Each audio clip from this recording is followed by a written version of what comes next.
अब तक की अहम और बड़ी खबर, सुप्रीम कोर्ट में मुकदमात समाअत के लिए मुकर्रर करने का क्या तरीकाकार है, ये सवाल सामने रखा गया है। जस्टिस काजी फाइजीसा और जस्टिस याहिया आफरीदी ने मामले का नोटिस ले लिया है। अदालत ने रजिस्ट्रार सुप्रीम कोर्ट को तमाम रिकॉर्ड समेत फौरी तौर पर तलब कर लिया। जस्टिस काजी फाइजीसा ने कहा है कि वो सुप्रीम कोर्ट के जज हैं, 5 साल तक chief justice Balochistan high court भी रह चुके हैं। हम चाहते हैं शफाफियत होनी चाहिए। उन्होंने सवाल किया है कि अगर रजिस्ट्रार केस एक से दूसरे बेंच में लगा दे तो शफाफियत कैसे होगी। लगता है एक रजिस्ट्रार तो मेरे जैसे जज से भी ज्यादा ताकतवर है। जस्टिस फाइजीसा ने यह भी कहा है कि वो 2010 के केस नहीं सुन सकते क्योंकि केसेस रजिस्ट्रार समाअत के लिए मुकर्रर करता हूं। जस्टिस काजी फाइजीसा ने कहा कि क्या मैं फोन करके रजिस्ट्रार को यह कह सकता हूं फलां केस फलां बेंच में लगा दे। चीफ जस्टिस ऑफ पाकिस्तान की मंजूरी से ही मुकदमात समाअत के लिए मुकर्रर होते हैं। रजिस्ट्रार सुप्रीम कोर्ट ने यह कहा। जस्टिस याहिया आफरीदी ने कहा कि सवाल यह है बेंच में जस्टिस हसन रिजवी साहब थे, बेंच क्यों तब्दील हुआ। जस्टिस याहिया आफरीदी ने यह सवाल किया कि केसेस फिक्स करने का क्या तरीकाकार है। और साबिक सदर सुप्रीम कोर्ट बार अमानुल्लाह कनरानी ने कहा कि लोग पूछ पूछ कर थक गए हैं लेकिन हमारे केसेस नहीं लगते। सुप्रीम कोर्ट में मुकदमात समाअत के लिए मुकर्रर करने का क्या तरीकाकार है, यह सवाल उठाया गया है। जस्टिस काजी फाइजीसा और जस्टिस याहिया आफरीदी ने मामले का नोटिस ले लिया। जस्टिस काजी फाइजीसा ने कहा अदालत ने रजिस्ट्रार सुप्रीम कोर्ट का तमाम रिकॉर्ड समेत फौरी तौर पर तलब कर लिया। जस्टिस काजी फाइजीसा ने कहा कि वो सुप्रीम कोर्ट के जज हैं। जस्टिस काजी फाइजीसा ने यह भी कहा कि 5 साल तक chief justice of Balochistan high court भी रह चुका हूं। जस्टिस काजी फाइजीसा ने कहा कि हम चाहते हैं शफाफियत होनी चाहिए। और सवाल यह भी किया है कि अगर रजिस्ट्रार केस एक से दूसरे बेंच में लगा दे तो शफाफियत कैसे होगी। लगता है एक रजिस्ट्रार तो मेरे जैसे जज से भी ज्यादा ताकतवर है, यह कहा है जस्टिस काजी फाइजीसा ने। और यह भी कहा कि मैं 2010 के केस नहीं सुन सकता क्योंकि केसेस रजिस्ट्रार समाअत के लिए मुकर्रर करता है।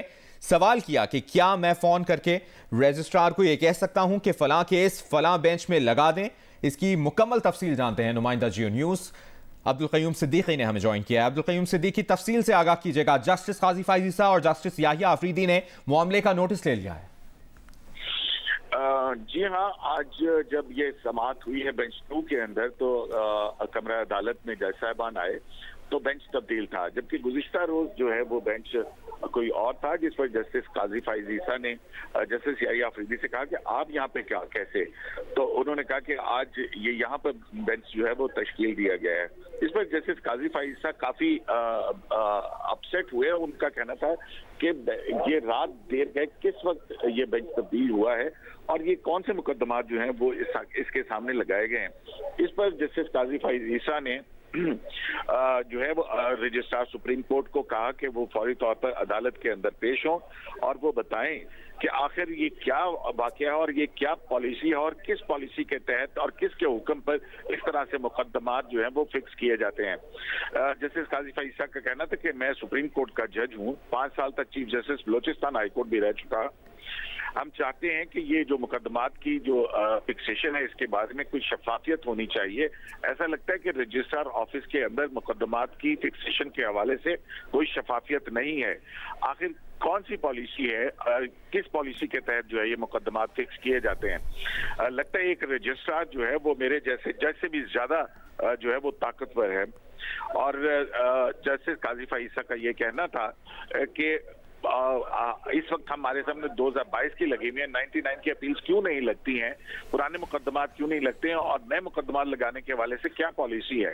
इसके बाद जो है वो रजिस्ट्रार को तलब किया गया, रजिस्ट्रार पेश हुए और अदालत के इन सवालात में पूछे गए किसी सवाल का जवाब नहीं दे सके।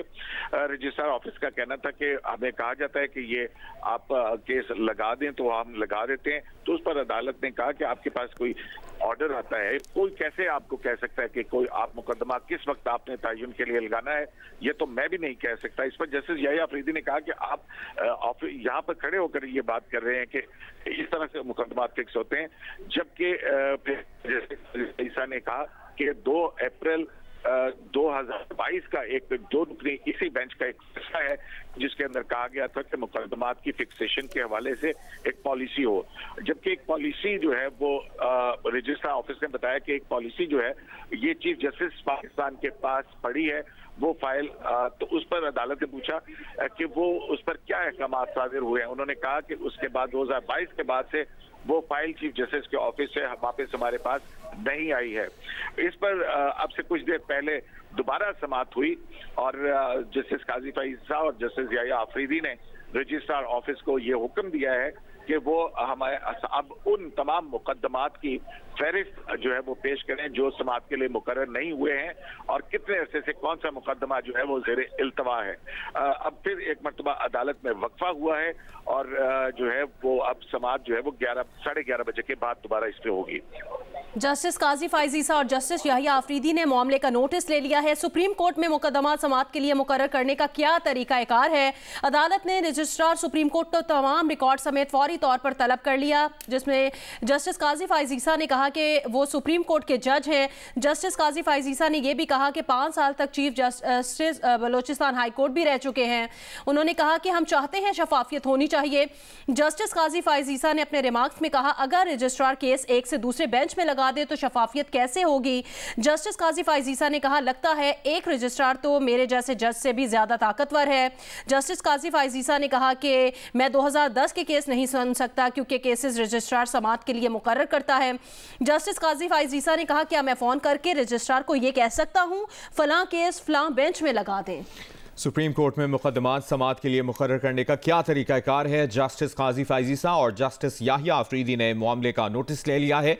अदालत ने रजिस्ट्रार सुप्रीम कोर्ट को तमाम रिकॉर्ड समेत फौरी तौर पर तलब कर लिया है और आपको ये बताएं कि जस्टिस काजी फाइज ईसा ने कहा है कि वो सुप्रीम कोर्ट के जज हैं, 5 साल तक chief justice Balochistan high court भी रह चुके हैं। हम चाहते हैं कि शफाफियत होनी चाहिए। सवाल किया कि अगर रजिस्ट्रार केस एक से दूसरे बेंच में लगा दे तो शफाफियत कैसे होगी?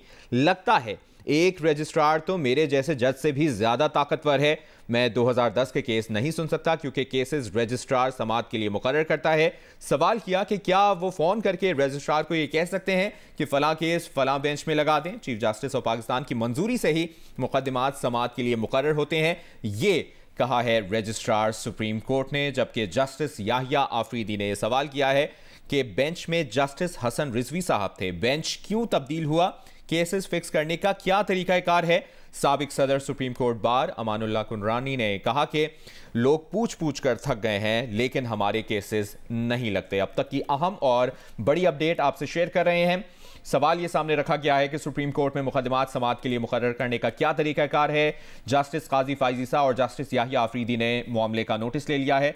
अदालत ने रजिस्ट्रार सुप्रीम कोर्ट को तमाम रिकॉर्ड समेत फौरी तौर पर तलब कर लिया है और जो मौक़िफ़ अपनाया गया है रजिस्ट्रार सुप्रीम कोर्ट की जानिब से, कहा गया है कि चीफ जस्टिस ऑफ पाकिस्तान की मंजूरी से ही मुकदमात समाअत के लिए मुकर्रर होते हैं और अब अदालत ने रजिस्ट्रार सुप्रीम कोर्ट को तमाम रिकॉर्ड समेत फौरी तौर पर तलब कर लिया है। समाअत 11:30 बजे तक मुलतवी कर दी गई है।